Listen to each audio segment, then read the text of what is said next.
I want us to come to the book of Luke chapter 16 today, beginning with verse 10. Jesus says, one who is faithful in a very little, not just a little, a very little, is also faithful in much. And one who is dishonest in a very little is also dishonest in much. If then you have not been faithful in unrighteous wealth, who will entrust you with true riches? And if you have not been faithful in that which is another's, who will give you that which is of your own? No servant can serve two masters, for either he will hate the one and love the other, or he will be devoted to the one and despise the other. You cannot serve God and money. Jesus gives us four principles of stewardship. Four principles of stewardship. The first is a principle of leadership in stewardship. He said, listen, whatever they do in the micro, they will do in the macro. Faithful in very little, faithful in much. Unfaithful in very little, unfaithful in much. You do not have to keep experimenting with people and keep giving them opportunities or keep giving them, as we say, chances. If they're unfaithful in little, they will be unfaithful in much. The responsibility size does not change the character of the heart. Let me say that again. The size of the responsibility does not change the character of their heart.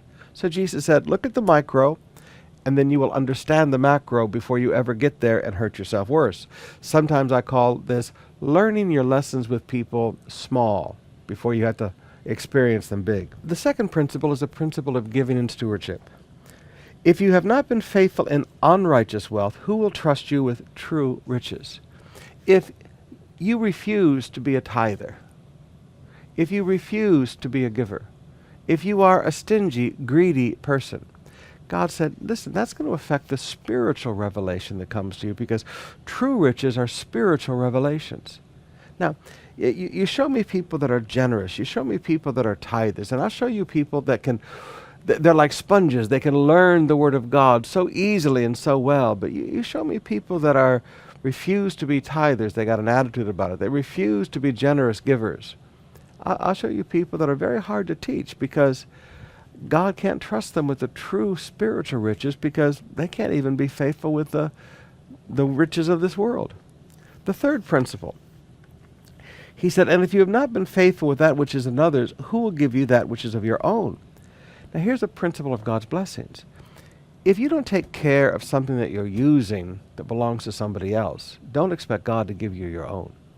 If you tear up the condominium or tear up the house that you're renting, you let the kids write all over the walls, you destroy the toilets, and then you're asking God to give you your own house?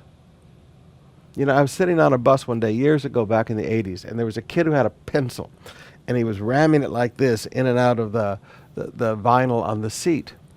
And I looked at the parent and I said, are you asking God to give you a car? And they said, yes, we're asking God, we're praying for God to give us a car. I said, God won't do it. She said, why? I said, because look at how you allow your son to destroy the property of other people. If you're not faithful with what belongs to somebody else, God will not give you that which belongs to you. The fourth principle is a principle of the attitude of the heart.